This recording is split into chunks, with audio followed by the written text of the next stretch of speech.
السلام عليكم. اليوم عندنا طريقة عمل القيمر بمكونات متوفرة بالأسواق، والطريقة جدا سهلة. هي عبارة عن كريمة الطبخ. هذه هي كريمة الطبخ متوفرة بالأسواق. عندي هنا هذا حليب جاموس طبيعي أنا جبت حتى يعزز لي بالنكهة والدسومة. عندي هنا ملعقة طعام نشا. هذه هي كل المكونات. أحبتي راح أضيف كريمة الطبخ. طبعا هذه عندي نص لتر. لازم تكون القياسات متساوية، نص لتر كريمة نص لتر حليب. راح اخذ من ذاك اللتر نص واضيفه عليه.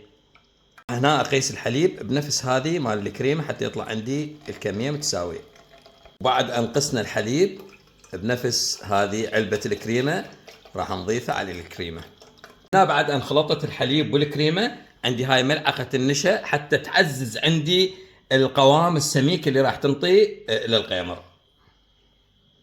بعد ان ضفنا كل المواد نخلطهن هنا على البارد حتى ينمزج النشا مع المكونات البقيه. احبتي خليناه على النار ونحرك به الى ان يغلي. طبعا لازم نظل نحرك حتى ما يصير عندنا حرق، لان هاي كريمه وحليب دسم حتى ما يلتصق من الاسفل بالقدر. احبتي شوفوا بعد ان بلش يغلي عندي راح اطفي عليه النار.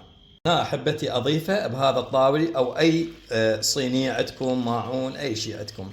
احبتي خليتها على نار جدا هادئه وخليت جوا مخداره حتى ما تصير نار مباشره، فقط اريد حراره بسيطه.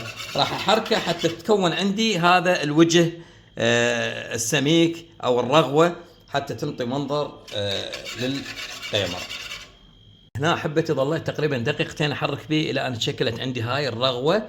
هي عباره عن دهون راح تنطي منظر حلو للقيمر.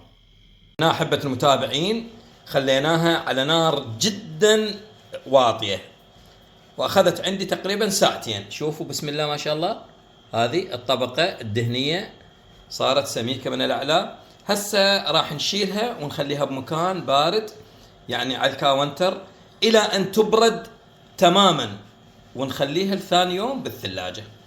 هنا أحبة المتابعين بعد مرور تقريبا 3 ساعات على الكاونتر بردت بسم الله ما شاء الله. هسه نغلفها بالنايلون الغذائي ونخليها بالثلاجة. أحبة المتابعين غلفناها بالنايلون الغذائي بهذا الشكل. هسه راح نخليها بالثلاجة إلى باكر الصبح إن شاء الله. رجعنا لكم أحبتي بعد مرور ليلة كاملة على القيمر داخل الثلاجة. هسه نجي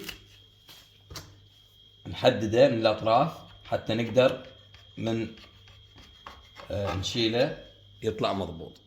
بعد أن قصيناه من الأطراف نقصه منه من الوسط.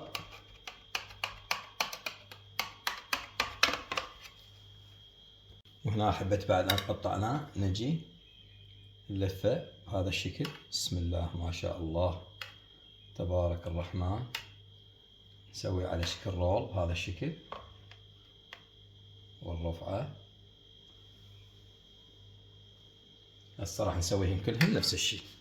كمل طبقنا أحبة المتابعين اللي هو القيمر العراقي.